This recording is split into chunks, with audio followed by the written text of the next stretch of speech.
Hello, everyone. Welcome to class. Today's essential questions are, what should I do with my life? If I got a 22 on my ACT, should I retake it? And what really is college? Today, our teachers will be me, Mr. Rabbers, and I once tried, you guys remember Beyblades? Actually, you don't need to remember. They're still in stores. I remember. They're making a comeback. They are making a comeback. Yeah. So I had some Beyblades, and I love the build quality of them today. In the past, in the aughts, not so great. Those launchers broke really easily, and instead of buying another one, I tried to, over a candle, melt the plastic back together to try to fix it. I feel like that's not the worst idea in the world. I was like, welding's a thing. You can weld with metal. Can you just melt and weld plastic? What does it say that I feel like this isn't the dumbest idea. I'm assuming based on the results that it didn't turn out. It didn't turn out, no. The plastic would probably turn brittle, I'm guessing, probably. And then if you even got it back together, it would just snap off right away. Just wouldn't hold, yeah. So it just instantly broke again. Did you try super glue?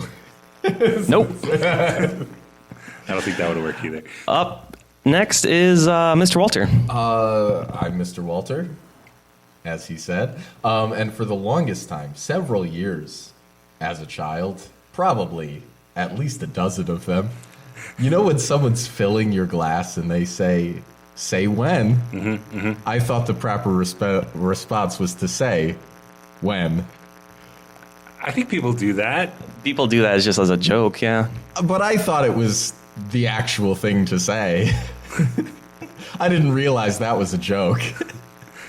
And number 3 is Dr. Linton. Yeah, hi. So when I was in college, I worked at a place where I spent a lot of time watering trees. I had a big diesel truck towing a big old water tank. And one time I'm driving that, and I got a little too close to the sign for the business that I worked for and clipped the wheel well on the trailer on that sign. Now, this sign was mounted by 4x4 posts that were perfectly fine, but I did not stop to check on the trailer right away. I'm like, you know what? I'm just going to drive for a second. And then one of the tires exploded on the trailer because the wheel well had been pushed into the tire. Oh my goodness. How nervous were you feeling at that point? I really didn't want to tell my boss what happened. Did you have to just tell him, or did he see it? I had to tell him. Yikes. I didn't get yelled at. Well, that's good. That's nice. I feel like I should have gotten yelled at. Probably. Probably. And our special guest today is Mr. Jason Walls. Do you guys refer to yourselves as the smartest people in the room? In this room, which is very empty by default. Yeah. Also, most of the time we're in a room filled with students, and then also still smartest guys. Okay. And he's a doctor. And I think I think of the dumb things I've done in my life, and I would hold them up to the level of stupidity of even the dumbest human being. One that comes to mind is when we had a substitute teacher in my 8th grade year of grade school. We had rather large cacti in the back of the room, and so friends and I took out our Bic pens and used them as the blowgun. And the ammunition then was the needles, and rather sizable needles. And I remember shooting one and hitting Jasper Booth, and it stuck in his arm. Oh my goodness! And we were not wearing eye protection, but the Lord sends His angels to protect the dumb and the intelligent. So. And despite all that, we are still the smartest guys in the classroom. Welcome to class, everyone.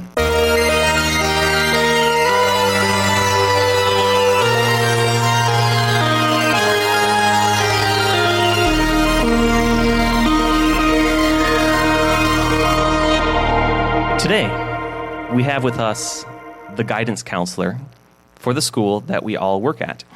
Now, Mr. Walls, you have wear many hats here at school, teaching a couple different classes, among them Word of God and Intro to Business. Intro to Business and Intro to Economics this year. Oh, very nice. And as well as a very storied and successful girls basketball coach. Storied. Wow. Storied. Yeah. He does have stories. Well, you build up stories when you've been around a long time. Indeed. But we're going to be focusing on your hat as a guidance counselor, helping to guide students from high school into the life after high school. I've got some questions for you. We'll see if my guests, how much they contribute in this episode, but we're Bit of hoping a different format this a time. little bit of a different format While today. they're talking to each other, Ben, you want to have like a staring contest? Riveting. This will be fascinating for the audio listeners. They'll never know when it ends. Mr. Walls, from what I understand, you meet one-on-one with students starting, is it sophomore year? Yeah, that's correct. Could you pull back the curtain on that process, and between the sophomores and the juniors and then the seniors, what does the conversation sound like as you're talking with the students one-on-one? The conversation really revolves around where the students are. And how terrified of Well, you they are? oftentimes we have to get over the hurdle. I believe it was in my class that a student asked, "Is the scary guy coming in today?" And you were right behind them, weren't you? Yeah. Yeah, and there's times you embrace that, especially when it comes to freshmen being a little bit uncomfortable. I think human nature gets comfortable, and we tend to backslide. And so if I can be the reminder that we shouldn't backslide, that's okay. When they come in there, we're talking about just what their plans are so far. If they're sophomores, their plans are pretty rudimentary at that point. And then through the years, we try and refine their plans and get them more specific so that then they can be a little bit ahead of the game and not be surprised by anything that comes their way in the college world and even in those who are going into the trades or work world. What percentage of sophomores say they're going to be a professional athlete? Yeah, that's one of the things. That's one of the things I say anecdotally, that oftentimes when I'll meet with the freshmen in large groups, I'll say, okay, you've taken your interest inventory tests, and the program that we use will give them a suggested lineup of careers to check into. Funeral director seems to be a surprisingly popular recommendation. Yeah. to You students. you'll never be unemployed. Always in demand. But we'll say, for the boys, get rid of professional athlete, and for girls, get rid of veterinarian. Just because the young girls seem to gravitate towards working with cute animals, and then the boys think their athletic gifts are probably more significant than they really are. And so once we get past that, then we get down to business and talk about the 4-year, 2-year college up possibilities, and then also with the society's big push for trades, that has become more of an option. What percentage of these students would you say don't know what they're going to do with their future? And are you seeing that trend increase or decrease, or is it just pretty standard? That leads into one of my questions. Like, what do you do for students who either have option paralysis or they just either too lazy to zero in on a career or a plan for after high school? Yeah, I'll start with the last part first. I don't see that we have kids who postpone those decisions because of laziness. Yeah. Some of it is that paralysis of the fear of making this big decision. And with kids who are just paralyzed by the fear of making this decision that's going to affect my life, we break it down and say, this isn't going to affect your life. This is going to affect the next 6 months of your life. Yeah. But so many people change paths, and it's common. students don't always realize how common it is. They think, okay, everyone knows what they want to do, and a lot of kids look at other kids and their sureness. But if they could pull back the veil on the individual students, most kids have some idea. It is interesting how many kids are going to be influenced by their parents. Yeah. And not necessarily from talking about what their parents want them to do, but just following the path that their parents took. So if parents went to four-year college, well, that's what I'm going to do. Not necessarily in what they're going to study, but often that is too. Ben, I can't remember. You asked what percent no. Yeah, what is the trend on? Yeah. I don't know what I want to do with my life. I don't think that trend has changed in the 10 years I've been doing this. I just think at 17, 18 years old, you can give your best guess. Yeah. And the other thing that I don't always have the benefit of is seeing who follows through with what their declared intentions were as a high school We don't senior. keep track of stuff like that. No. And it's hard to do because the responsiveness of the kids once they're gone, and then just that, the diversity of paths they take, Even maintaining updated contact information for them is probably a challenge. Mm-hmm. Yeah. It would be fascinating data to look at, though, to see what percentage actually goes into what they wanted to, and how many changed while they were still in college, how many got out and then changed after, things like that. Right. And that's where I think it would be interesting, but I don't know if it would change anything that I do, just from the standpoint of I'm trying not to push kids in any certain direction. What I'm trying to do is help them think through their options, make sure they understand these are some of the options. Do you find that parents want you to be more pushy? We've never gotten that feedback. I should say we've never gotten that feedback overall. I've gotten feedback from parents saying, hey, can you push them in this certain direction? Again, that's hard for me because I don't necessarily have that capital built up to say to a kid, hey, this is a good one for you. And the other thing is, if I push somebody's child to be an optometrist, which I've been pushing my daughters to be an optometrist, well, it's going to be 4 years of college and then 2 more years. And so if I push someone that way, the chances are they'll change their path and their mind. And that's okay. Again, I like to make sure they have the information and then can chalk it up to, okay, I considered this, don't like it, or it's on my list. Right. Do you like to emphasize certain schools for certain careers? Like, does it come down to sometimes this is the school for you, or do you like to tell the students this is the career or area of study that you want to do, here are your options for schools, and then usually students pick from something? Yeah. Again, that depends on a little bit of how far the kids are in their decision process. The UW schools have schools that are known for certain things. The private schools of Wisconsin have certain niches in which, okay, if you're interested in business, then I think you should consider, in the UW system, you should consider Whitewater, and you should consider UWM. And then in the private sector, you should consider WLC, and you should consider Marquette, and you should consider Concordia.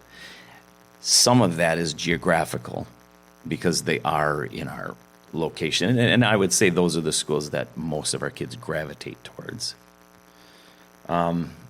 If a kid is interested in IT things, so much more of IT is available at the technical colleges. So then that becomes part of our discussion.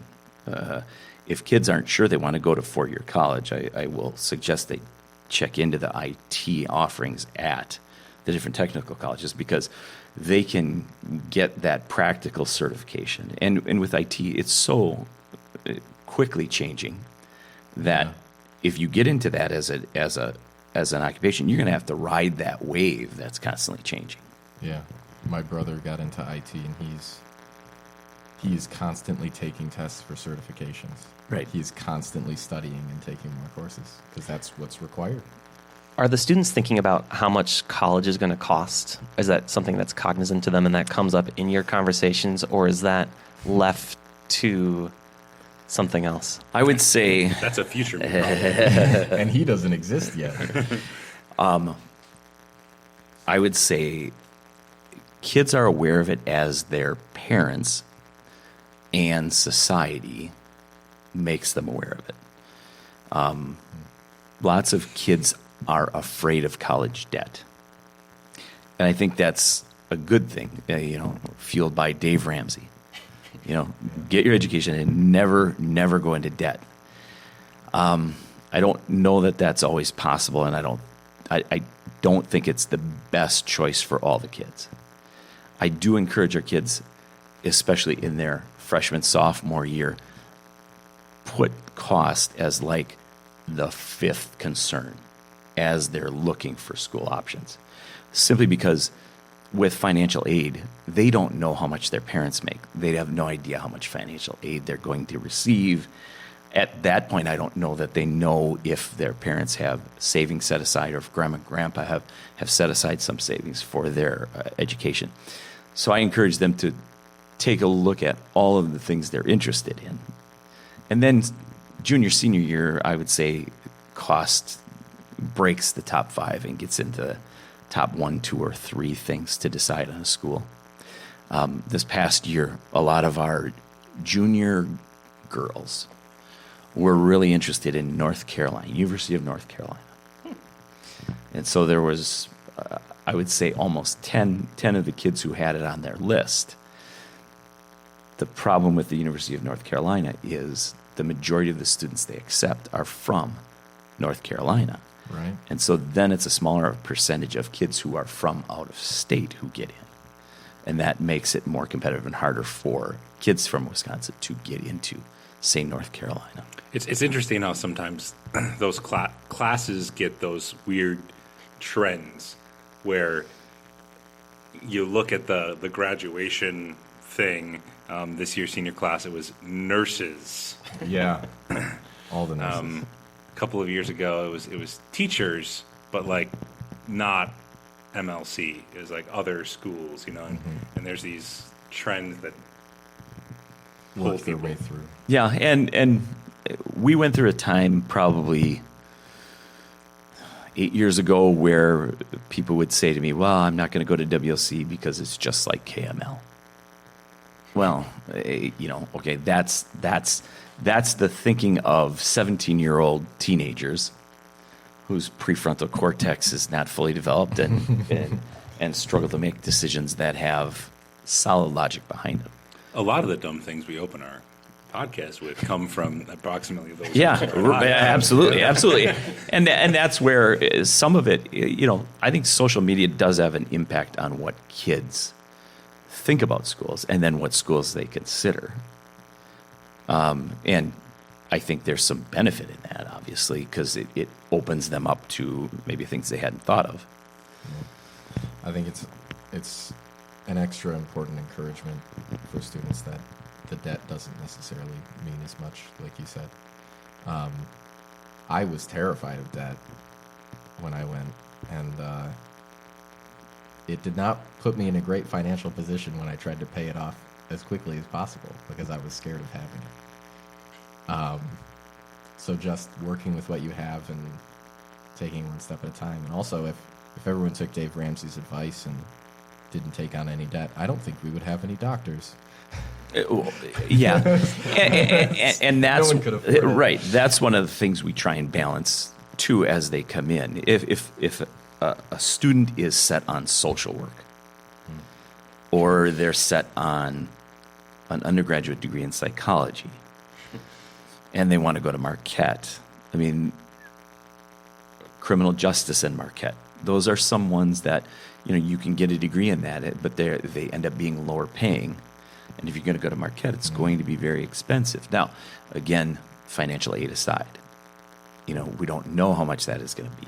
But if you're going to burden yourself with, you could have easily $80,000 in loans after an undergraduate degree. And so many degrees now will require more than 4 years.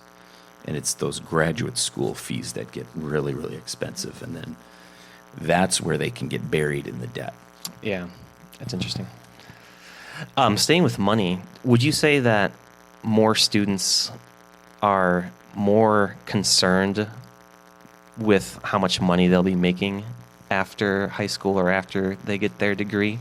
Like, do you feel like they put too much emphasis on it in making a choice? Do it for the money. It's one of the things that I try and repeat and establish with them. Some of it is students in high school don't have a clue what a lot of money is. That's a fun game, asking students to guess how much money I make. Right. And you find that they don't have a clue how much their parents make, which again, that's fine. Yeah. But for them to look at the statistics that say, okay, this particular career has an occupation, a salary of this window, low side, high side. Lawyer is a good example. Kids will say, I want to be a lawyer, and that's fine. I mean, AI is probably going to exclude a tenth of all lawyers or more, because lawyers read and they prepare briefs, and AI is going to be able to read everything and summarize it. And so then, instead of having a law firm full of law clerks and other people, the one is going to be able to do the job of many. The other deceiving thing about a lawyer's average salary is you get through law school, and then you kind of choose. Are you going to live a lawyer? I am a lawyer, and I'm going to spend 80 hours a week being a lawyer. Well, after law school, you're paying off your loans and things like that, and so there's more money in that area. At what point do you realize that there's more, like getting married, having a family, and balancing some of that? And there's still lawyers who balance that, but then aren't going to make as much. Well, if you're not going to make as much as a lawyer, how do you pay off law school debts? And those are things that, again, it's hard for teenage kids to make those decisions. On the good side of that, you need a 4-year degree to become a lawyer. And then, do you know what you need to have a 4-year degree in to become a lawyer? Yeah, literally anything. And then you take the LSAT. You just have to pass the bar. So that's one of the things where kids say, well, I don't know what I want to do, so I'm not going to MLC. Well, I might want to be a lawyer. Okay, go to MLC. Now, why would you go to MLC? Because it's an excellent education. You can get through in 4 years, and now you want to be a lawyer? Okay, fine. In your junior year, take the LSAT, and then we'll see. So you don't stock up a huge amount of debt in those years. You're surrounded by a Christian environment. And as I have kids who have gone through our high school and into college, I mean, the idea of being in a Christian environment through that is really important. I mean, a Christian education can last a lifetime when it's reinforced and you stay active in your faith. Yeah. You talked about AI changing the landscape of lawyers. How much does trying to project a future in whatever the career the student is choosing goes into the planning of that career? And do you like you would have to keep your ear to the ground on too many professions, I would assume, for that to be viable. But do you like train them to look into their profession and see how it's changing and things like that? Because advising someone to go into a profession that you think is going to die must feel pretty bad. Well, and I think we're all guessing right Yes. now what AI is going to do.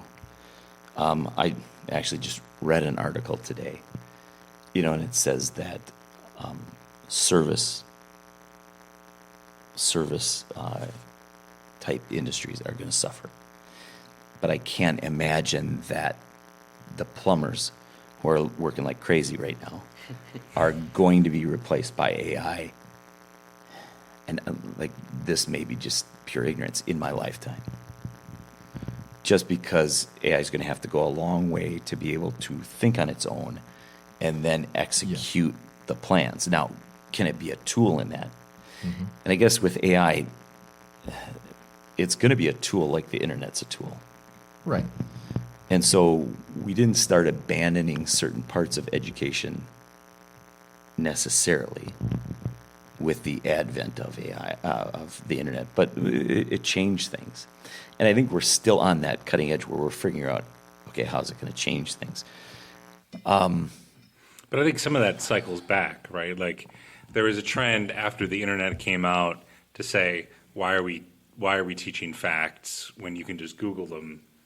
But then also research has now said, if students don't have some kind of foundation of factual knowledge, they can't learn new things. Like you have to still build that And foundation to read and analyze and Yeah, think. says the history teacher. And what percentage of the internet is facts? Well, I would love to know that actual statistic. and that's where, you may have brought it up in jest, but that's a great educational skill to be able to figure out and think on your own. Okay, does this make sense? Is it logical? And for Dr. Linton as a history teacher, I, in my opinion, the value of a degree in history took a beating in the past 20 years. I can't say I disagree with the beating that it took, but I think in the age of AI, thinking historically and seeing the behavior patterns of the past helps build human logic. I don't subscribe to the idea that we study history so we don't repeat the mistakes of the past. I don't either. Because we're not that smart. And different historical events would seem to teach contradictory lessons. History moves too slowly as well. And I think that's because history is people. Mm-hmm. And that's where the value of studying people and how they behave, think, work is going to be valuable. Because if the next job is working with AI or programming AI or establishing AI, the human brain is going to have to play a role in that. And ultimately, okay, how are you going to tell a fake from real? Well, I got to have something in my brain that says, okay, this is the reality of things. This is what I think is odd about this, and I'm going to question that. Right. And so we have a lot of kids who struggle with the idea of, is there value in a 4-year college education? And I think there is value in a 4-year education. Well, how am I going to use it? Lots of jobs still want you to have a 4-year education because I look at the 4 years of college sometimes is your job application. If I sit down with you for an important job that I'm hiring, and I sit down with you 3-4 times, I get to know a piece of you, who you are.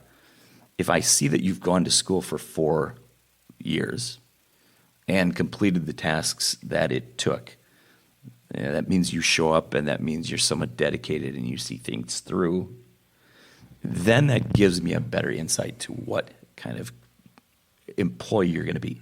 Exactly what kind of employee you're going to be? No. but it gives me more than I have without that. Yeah, two things with that. So, like, one, I think part of what we're seeing in students is this pendulum swing, where for a while there was such an emphasis on everyone should go to college, which was dumb. And so now we're experiencing this counter swing where there's this push to say college is a waste of money and time and nobody should go to college. And that's dumb too. And there should be a middle ground where we say college is right for some and it's not right for others, and it's an individual decision and we shouldn't do that. But then the second piece of that too is what you're describing is there was a study talking about like success and predictors of success, and one of what they found was the greatest predictor of success is the ability to delay gratification. Like those people who can The marshmallow test. who can work harder for longer without seeing the reward right away tend to be more successful. And that data was probably skewed by the fact that people who got advanced degrees tend to be, I take that study somewhat with a grain of salt, but I do think that it does demonstrate something about work ethic and that ability to delay gratification. Well, a discipline. There are other ways to show that. Yeah, but delayed reward of the dopamine that hits your brain, and that's where you kids who play video games all the time. Yep. I don't play much anymore. Whatever. Used to a lot of Halo. Then your brain gets programmed for instant gratification and the instant reward.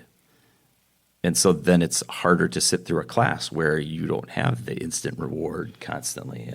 And that's where education is still going to serve a purpose of maybe disciplining the human mind. I was going to argue a little bit. I do think a lot of video games are detrimental. it's just the mobile ones with the logo. The mobile ones do have a higher amount of gratification now.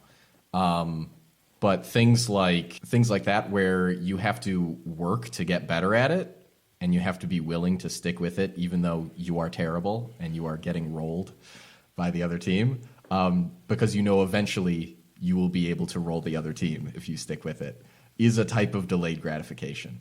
But there is a lot of that now, not just in video games. I would say it's more in the other apps that our students are using, which the cool kids call brain rot.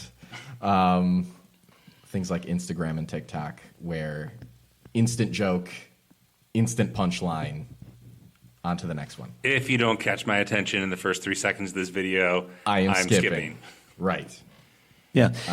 Algorithmic incentive. Getting a little bit back toward college admissions. Mr. Walls, let's say you've got a student, they've got their heart and eyes set on UW-Madison or Marquette or another, let's call it harder to get into college. And for everything that you know about them, they have what it takes. Like it's not a pipe dream. What is your advice to them in what they do in high school to better their chances of getting into a tougher school? Get good grades. There you heard it first, kids. Because your grades are still the long-term results of the efforts you put in.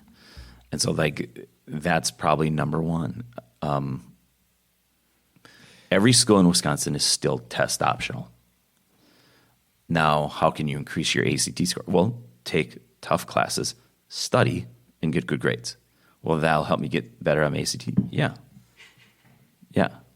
Well, I'm not good at taking tests. Well, in most of our classes, we take tests, so it's great practice. And so that is still the main thing. Now, one thing I take exception to is what I call the illusion of Marquette being a good, hard to get into school. school. I think it is a great institution. It's just, it's not as hard to get into as some others. Oh, interesting. And I think that's one of the pitfalls of college today, every student is worth probably $100,000 to the school that they go to attend per year. And so if you're going to be exclusive in who you let in, you better make sure that you have a huge foundation. Well, that's the Ivy League schools, and that's their recipe. So they'll purposely turn kids away so they have this high or low acceptance rate. And that makes people think, oh my goodness, I want it even more. Mm-hmm. And so Marquette is not difficult to get into. But again, that's where finances come in. You know, if you are going to have a low GPA and you're not going to qualify for one of their merit scholarships, they'll let you in. It's just, it is going to cost. And so the choices that kids make in freshman, sophomore year with their GPA does have ramifications in their future. And again, as you try and relate that to students, you know, some get it and some won't. You talk about the test being optional. So that's every school in Wisconsin still does not require the ACT to apply? I'm almost positive that's true. That no one requires it. We removed it for COVID reasons, right? Well, Technically? I didn't, but Well, we collectively as a state. What generation are you? Gen Z. Yeah, you guys. Yeah, we did. You guys did.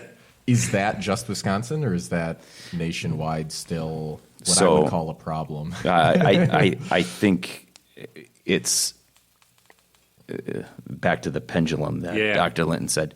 You know, you're getting a swing of the pendulum, and COVID swung everything way, way far because it was for a time where kids literally didn't have opportunities to take the ACT because test sites were shut down. And so then they said, okay, no one has to submit it. Now we're to the point where I think last year, universities in Florida, some in Texas, were requiring it. And now I believe for this year's class, Ohio State is requiring the ACT. MIT was one of the first to say, yeah, you still have to take a SAT, ACT, and you have to submit that score.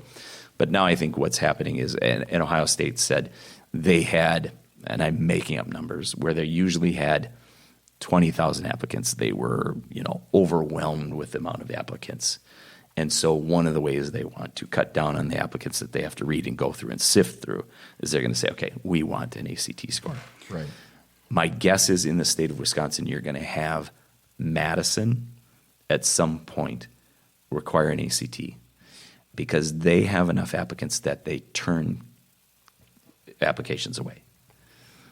I would be interested to see if Marquette will go to that because I still think they turn kids away, but a private institution is going to always be hungry for students.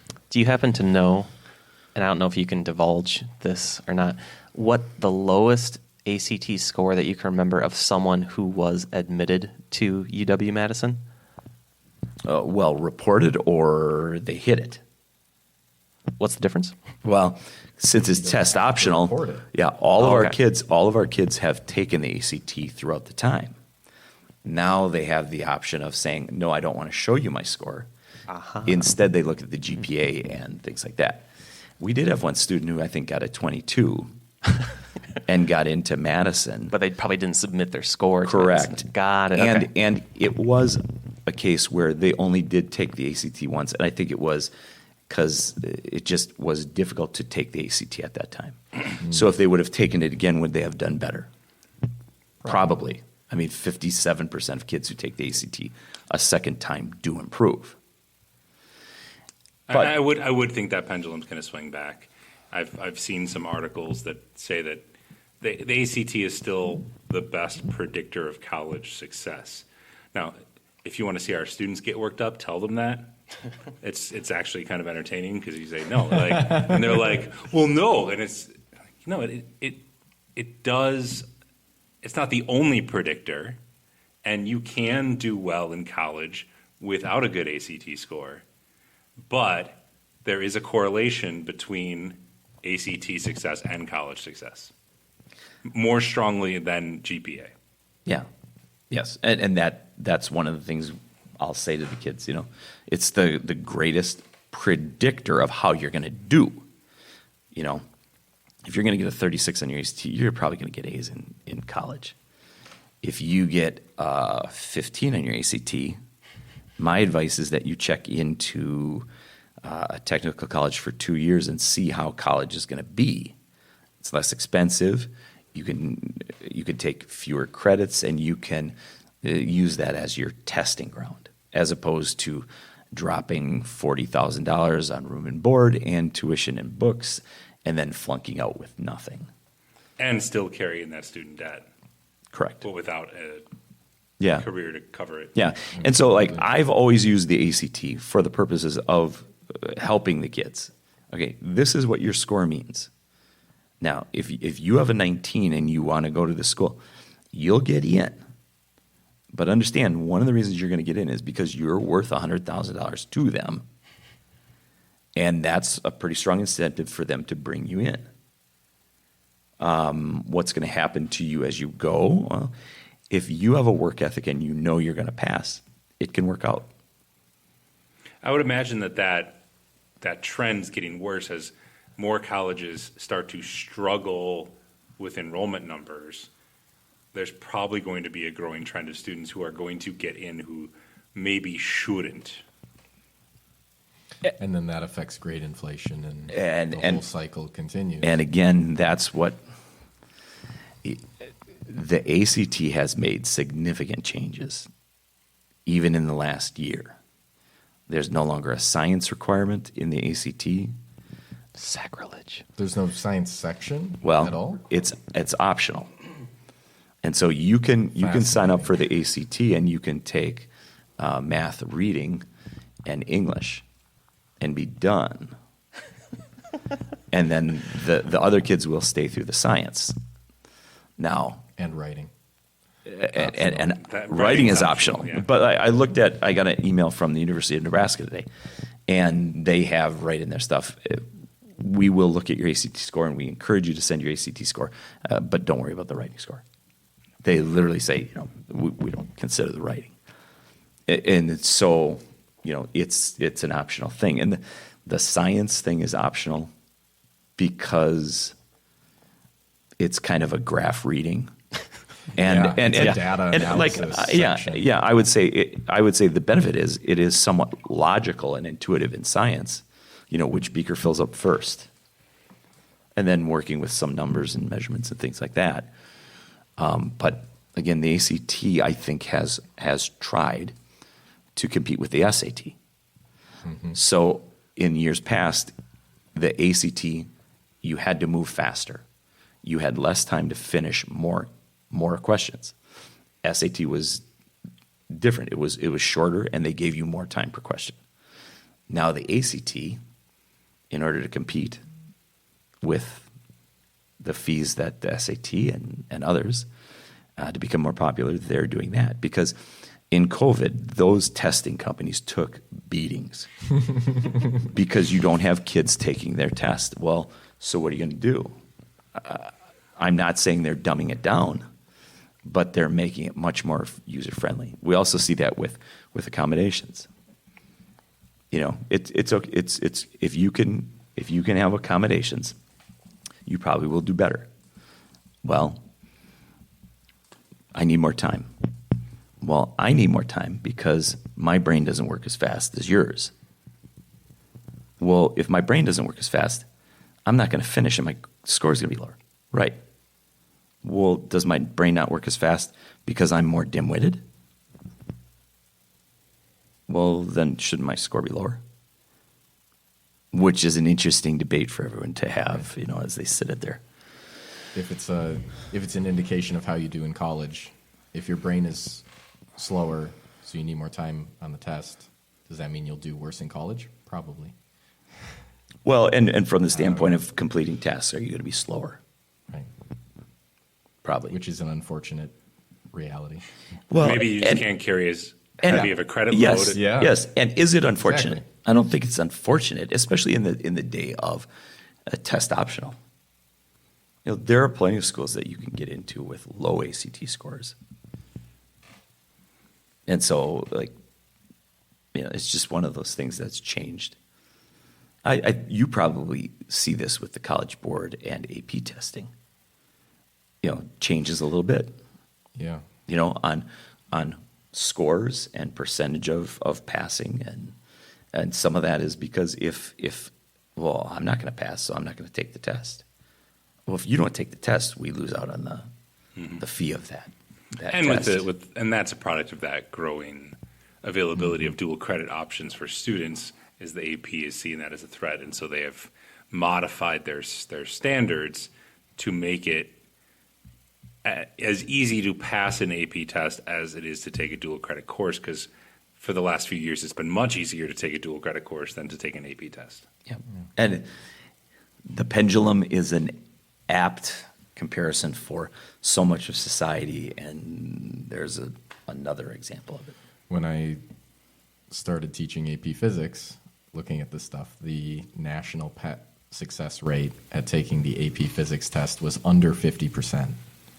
And the percentage you needed to get to pass the test is somewhere between 40 and 50%. So 45% of people could not get 45% on the test.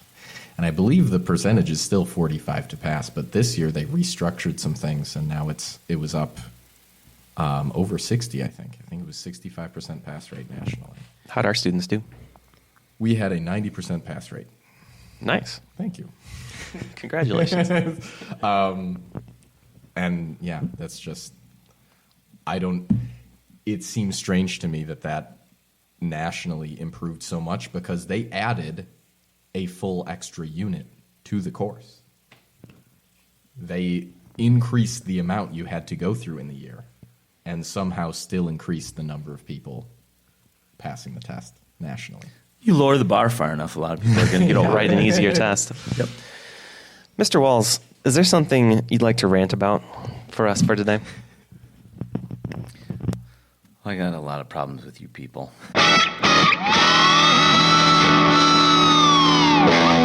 Going around that UP.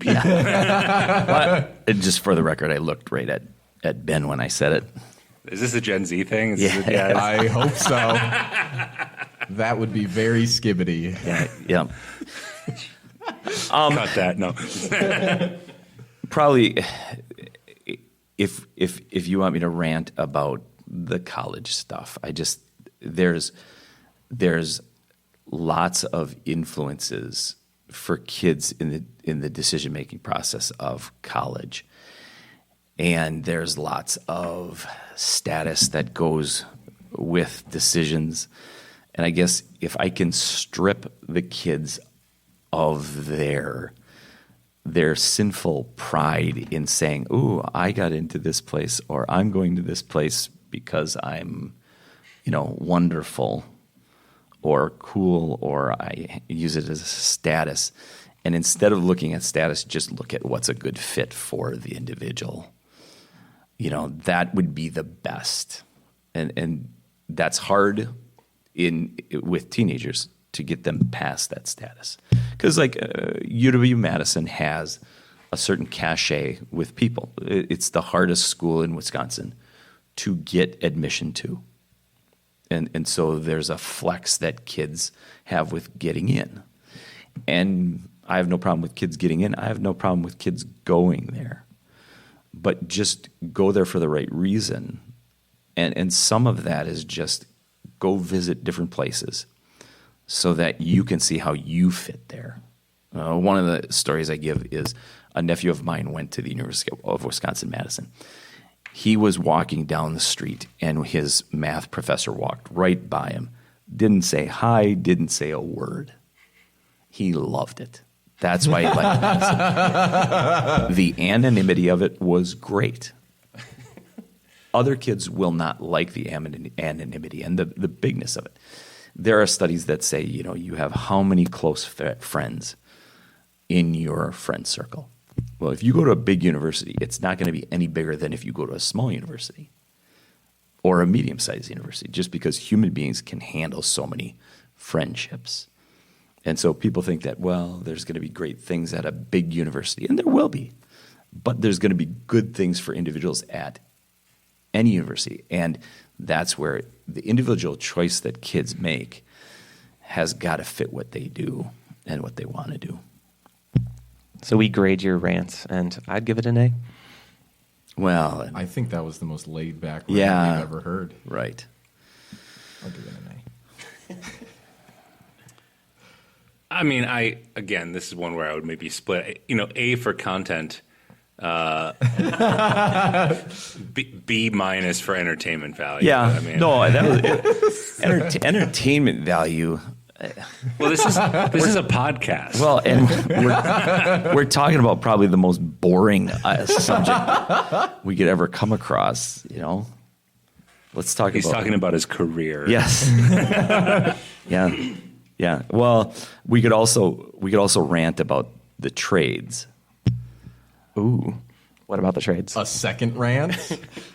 Well, because there is obviously a re-emphasis or a emphasis on the trades, but there are lots of kids who consider the trades because they're looking for a bailout. Dumb kids can't do the trades. And what I mean by dumb kids are kids who don't have social skills, work ethic, don't understand what it is to be an employee, cannot do the trades. Now, do they have to have some mathematical intelligence and spatial awareness and all that? Yeah, they have to have that. But the most important thing is they have to have a work ethic. Well, I'm going to go into the trades because I don't want to go to school. Well, if you think that the trades are going to be less work, you're just mistaken. People aren't going to pay you for doing something that anyone can do. The reason the trades are paying a lot is because not everyone can do what they expect kids to do. And so for kids to default into the trades is a terrible mistake.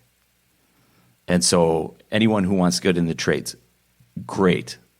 I mean, it's a good living, it's a good employment, but you're going to work your butt off. Well, I would say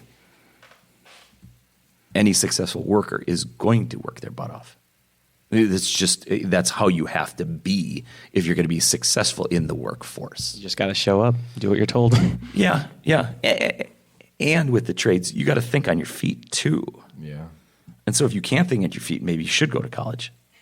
Develop that maturity of time under instruction. I have a friend who's in the trades, and he will occasionally say, "Hey, you got any kids at your school who are looking for, or aren't sure what they're going to do with their life?" And because I got this entry level stuff, I'd love to have some students. And I talked to you about it, and Jason's response was, "The kids that he's talking about, he does not want." Yeah, because academic intelligence is not the end all, be all. And I think that's where you mentioned earlier, we went through this time frame where college was everything. If you're smart, you got to go to college. Well, there were benefits to it, and there are still benefits. But if you are intelligent and you like working hard, trades are something you should check into. Mm-hmm. You have zero debt because they're going to pay you as they train you. But those apprenticeships are very valuable, and you will compete. And if you aren't as good, you will not get one. Well, then what am I supposed to do? Work at the menial task until you prove your mettle, and then you will get it. That's a T-shirt right there. We've got a lot of those in the works. Yeah, again, I'm very pro. I'm speaking as somebody whose dad's an electrician. Like I respect that. He worked hard, and he was good at it. Amen. Mr. Walls, I think we may have already covered this. I think we've kind of touched on everything I wanted to. what final advice would you give to teachers and other adults in how to talk to students about making choices of what to do after high school? Because I feel that teachers fall into the trap of talking to students like they are only what they're going to do after high school, or they are only the college that they're going to, or they're only the career. So do you have any, and you kind of covered this before in your rant, but I was wondering if you had any other thoughts on, directed more toward teachers and adults and how to talk to students about this. The whole idea of Kettle Moraine Lutheran is to educate students in the light of God's Word. And so when we go back to the idea of who we are and our identity is, we are redeemed children of God who have been bought back. And the price was high. So bought back for what? Well, we're bought back now to live our lives in service to the one who redeemed us. And if we can focus kids on the idea that your life is not your own, really unpopular in our society. Your life is not your own. So now your life of service is going to be what? What are you going to do? Well, in your vocation, you can serve the Lord by doing anything. If you're going to be an electrician, you are going to be an electrician that utilizes God's gifts to live a life of thanksgiving. If you're going to be a pastor or a teacher or a missionary, then it becomes more clear how you're going to do that. But as an electrician, you're not necessarily going to, wire a house so that it's in the form of a cross and they can see Jesus through the red and black wiring. But by you utilizing and working hard and giving a good value, you're going to then make your statement of faith. If you're going to be a nurse, if you're going to be in the medical profession, to all my patients, I'm going to, share God's word with them. Well, you won't necessarily have that opportunity, and that's okay. But in your life of service and in your love that you show other people, you're going to reflect the love of your Savior. That is the main thing of a Christian life. The occupation you choose is going to reflect the love of your Savior. What's going to be the vehicle that carries that? And I think that's another fascinating thing when it comes to AI, because you said, do we in our society bury our identity in our jobs? Well, if the day is coming where AI takes over everything and we become dispossessed citizens like the citizens of Rome and no longer have a role in society, then where is our identity? Well, at Kettle Moraine Lutheran, our identity hasn't changed. We're still redeemed children of God, and AI can't change that. And so as we live our lives, we're looking to serve God. Well, money is a nice tool. Yep, it is. It's not the only thing. It's one of the things. Well, I want to do something that's fulfilling for me. Well, for me as a Christian, maybe I need to look outward instead of at me. And that's how parents and teachers here can help with that. Because whatever you choose, whatever you do it all to the glory of God. And when that's your primary motivation and focus, then the rest kind of comes along. So for my closing thoughts, I just want to say I think another trend, this is a pendulum thing. We'll keep the refrain going. Is there's this trend towards trying to get students to specialize in something as early as possible. That if they specialize in something as early as possible, then that will give them an advantage over everyone else, and then some kind of leg up heading into the rest of their lives. And I think that's terrible advice.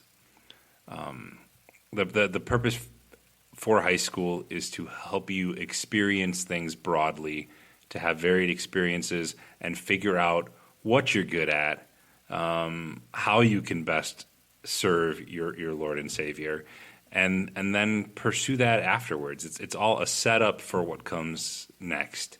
So as you're thinking about these experiences, you don't feel like you should specialize too early.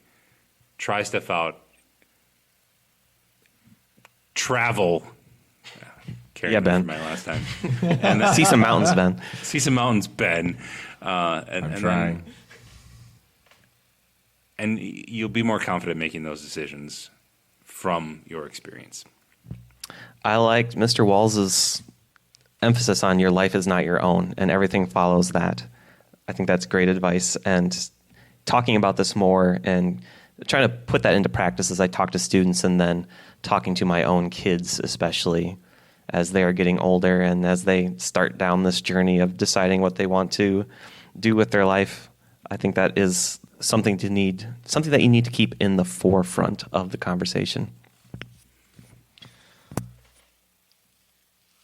I find that this is a strangely modern problem that we find ourselves in with our students, where for the majority of human history, you became what your parents were, and that was it.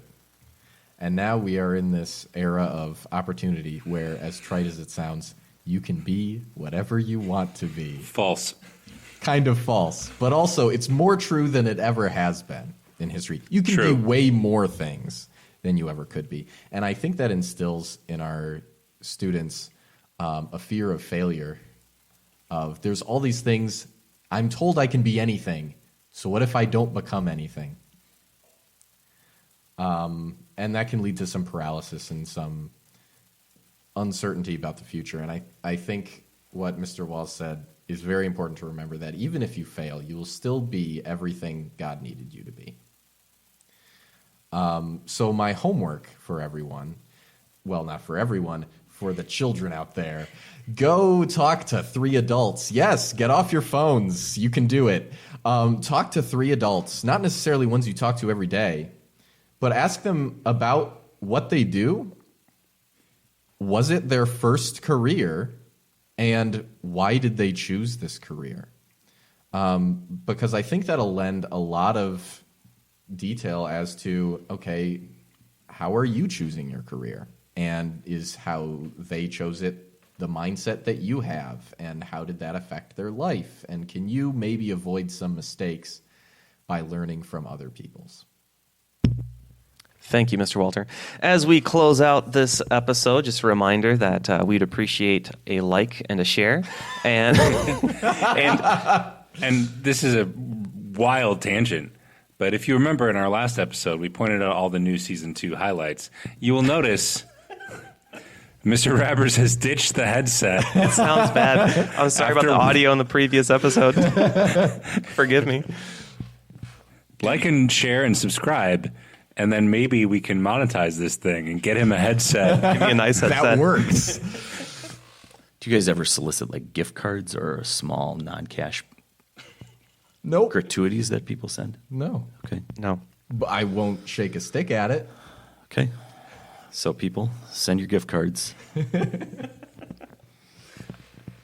If you have a topic or question that you'd like us to talk about and to consider, the email is smartestguyspod@gmail.com. Correct. Without the question mark. Without the, yeah, I'm not going to spell it this time because I couldn't do Or it. just leave a comment on the YouTube video. That would help too. All right. Thank you for tuning in. Class is dismissed.